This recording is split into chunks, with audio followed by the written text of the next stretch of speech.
हे काय अचानकच प्लॅन झाला आमच्या गायमुखला जायचा आणि तिथे गेल्यावर खतरनाकपणे सिनेमॅटिक शूट केला. थांबा असं मधातून तुम्हाला काही समजणारच नाही. हे सर्व मी तुम्हाला ब्लॉग मध्ये सांगतो. काय म्हणताय मग पोट्टियो, कशी आहे? तर सर्वांना माझ्या मनापासून सलाम. तर मॉर्निंगला फटाफट फ्रेश वगैरे हो टकाटकपणे मस्त न्यू शर्ट लावून रेडी झालो होतो. तर पोट्टियो तुम्ही कमेंट मध्ये नक्की सांगा बरं का की तुमचा भाऊ या न्यू शर्ट वर कसा दिसून राहिला बा. तिकडे माझ्या ब्लॉग साठी व्हिडिओ काढत होतो. इकडे आपले चॉकलेट बाय आदित्य भाऊ माझी वाटच पाहत होते. मग काय उशीर न करता आम्ही सरळ निघालो आपल्या सर्वांचे चैते दिनेश भाऊच्या नवीन घराकडे. आपल्या दिनेश भाऊनी नवीन घर रिव्हील करण्यासाठी मनाई केलं बरं का. तेथून सरळ चालू आम्ही नलेश्वर गावातील जवळपास सुप्रसिद्ध गायमुख या नावाने ओळखणारा नैसर्गिक पर्यटन स्थळ येते. आल्याबरोबर आम्ही सर्वात पहिला आमच्या कामाला भिडलो म्हणजेच की व्हिडिओ शूट करण्यासाठी गिम्बल सेट करून घेतला. मग काय तुमच्या भावाने फटाफट आपल्या आवडते आदित्य भाऊचे 10-12 सिनेमॅटिक व्हिडिओ काढून त्यांना एकदम मनापासून खुश करून टाकलो. पण आम्ही जिथं जाईन तिथं मुसीबत नाही येणार. नंतर पूर्ण मायले लेकरू भारीच काम होणार. तर भावांनो आपला ब्लॉग चालू आहे पण आमचं सिनेमॅटिक शूट थोडंसं स्टॉप झालेलं आहे कारण आयफोन तुम्हाला माहीत आहे हीट किती होते. हे बघा रुमालमध्ये ठेवून त्याला थंडा करण्यात येत आहे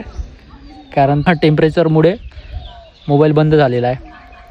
तर आदित्य भाऊ का म्हणणं आहे तुमच्या आयफोनवाल्यांना? काही नाही भाऊ, आयफोन गेलेली केस आहे. हो आम्हाला आवडते आयफोन पण आता असे इश्यूमुळे भाई कभी कभी राग आ जाता है. तुम समझ सकते हो हमारी फीलिंग. हो ना मित्रांनो, सारा शूट करायसाठी आलो आम्ही.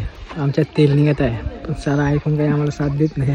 आयफोन तर हिट होऊनच राहिला होता पण इकडे उन्हाने तुमचा भाऊ पण हिट होऊन राहिला होता म्हणून कुलवासाठी तुमच्या भावाने पटपट पाणी पिऊन घेतला. आणि हो इकडे पण आपल्या प्रेमाचे माणसं मिळाले. त्यांना हाय बाय करून पटापट ब्लॉग मध्ये घेऊन घेतला. आणि या दोन ताईने तर राळाच मचवला. इतक्या कमी वयात डान्सचा टॅलेंट बघून मी तर या ताईच्या डान्सचा जबरास फॅन झालो. आणि पोट्टियो तुमच्यामध्ये पण काही टॅलेंट असेल तर तुमच्या टॅलेंट सोशल मीडियाच्या द्वारे लोकांपर्यंत पोहोचवू शकता. आणि आमचा शूट पहिल्या लोकेशनवर कंप्लीट झाला होता म्हणून मस्त दिसणाऱ्या दुसऱ्या लोकेशनवर आलो. वेस्ट न करता आल्याबरोबर आम्ही शूट करून घेतला. आणि पोट्टियो तुमच्या भावाकडे पोस्ट करण्यासाठी एकही फोटो नव्हते. तुमच्या भावाने कसे बसे तरी 2-4 फोटो काढून घेतले. तर फायनली आमच्या सिनेमॅटिक व्हिडिओ आणि फोटोच्या शूट पूर्णपणे कंप्लीट करून निघणारच होतो की इतक्या छान वातावरणात आपल्यासारखे काही पोट्टे मिळून तळ्यामध्ये मस्त साबण वगैरे लावून आंघोळीची मजा घेत होते. आणि खरं तर हेच उन्हाळ्यामध्ये आंघोळीची मजा. आणि आपली गँग तर जिथे आंब्याचा झाड दिसला तिथे आंबे चोरून खाणार नाही असं कधी झालाच नाही रे बा. और क्या करे भाई, आदत से मजबूर जो ठहरे. तर पोट्टे हा ब्लॉग इथे संपला. ब्लॉग आवडला असेल तर नक्की तुमच्या भावाला फॉलो आणि सबस्क्राईब करून जा. आणि या मिनी ब्लॉगचा फुल मस्ती मजाक वाला व्हिडिओ तुम्हाला पाहायचा आहे तर युट्यूबवर नक्की जाऊन पहा रे पोट्टे.